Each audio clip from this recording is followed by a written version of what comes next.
4 अगस्त 2005 भारतीय संसदीय इतिहास का काला दिन।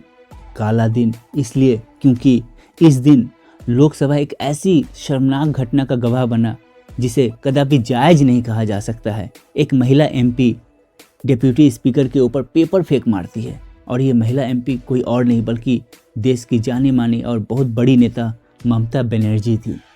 दरअसल बनर्जी चाहती थी कि एडजर्नमेंट मोशन आए और बांग्लादेशी इशू पर चर्चा हो, लेकिन इस विषय को खारिज कर दिया जाता है, जिससे उनको इतना गुस्सा आता है कि वे पेपर फेंक मारती है।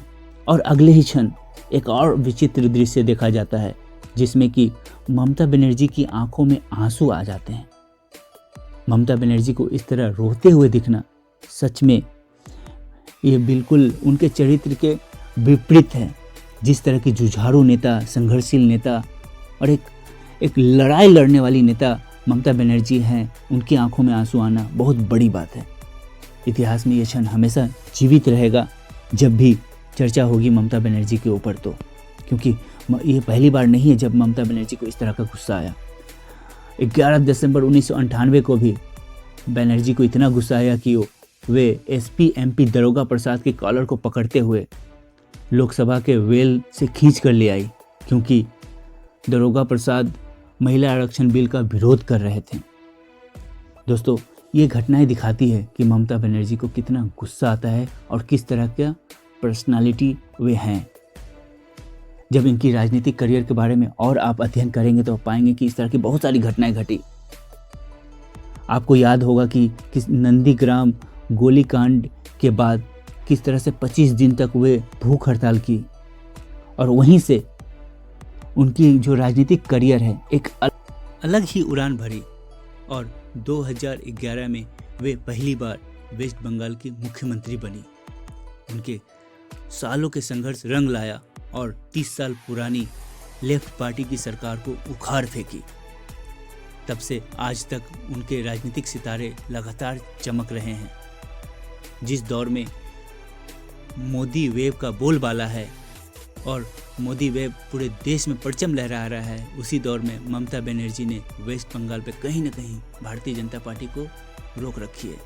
वे 2014 में 34 सीटें जीती तो 2019 में 22 सीटें, और ये बीजेपी के लिए बहुत बड़ा झटका माना जाता है। दोस्तों, उनके करियर पर अगर आप गौर करेंगे तो आप पाएंगे कि उनकी जो करियर की शुरुआत हुई थी धमाकेदार हुई थी। उन्होंने उस समय के सोमनाथ चटर्जी, जो कि बहुत बड़े लेफ्ट पार्टी के नेता माने जाते हैं, उनको हराई थी 1984 में।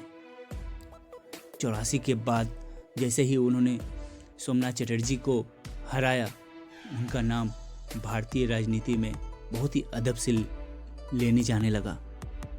दोस्तों, उसके बाद फिर वे कांग्रेस से अलग हो गई 1997 में। 1998 में अपनी राजनीतिक पार्टी बनाई, लेकिन कहीं ना कहीं राजनीति करते करते वे अपनी आइडियोलॉजी को दरकिनार करते हुए भी देखी गई।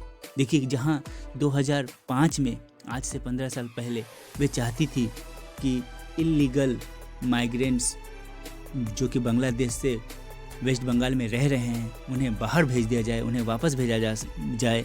आज वही ममता बनर्जी एनआरसी का विरोध कर रही हैं और वे कहीं ना कहीं बचाव कर रही हैं घुसपैठियों की। तो दोस्तों, आपने देखा कि राजनीति किस तरह से व्यक्ति को बदल देता है। इससे ममता बनर्जी भी अछूती नहीं है, लेकिन इसमें कोई शक नहीं कि ममता बनर्जी के जो राजनीतिक करियर है वो कहीं ना कहीं सीख देने वाला है, संघर्षपूर्ण है, वीरांगना है वे भारतीय राजनीति की। दोस्तों, मैं आगे भी कोशिश करूँगा कि इस तरह के इन्फॉर्मेशन, इस तरह की राजनीतिक जानकारियाँ आपके लिए लेकर आऊँ। आप चैनल सब्सक्राइब करना ना भूलिए दोस्तों। Thank you so much.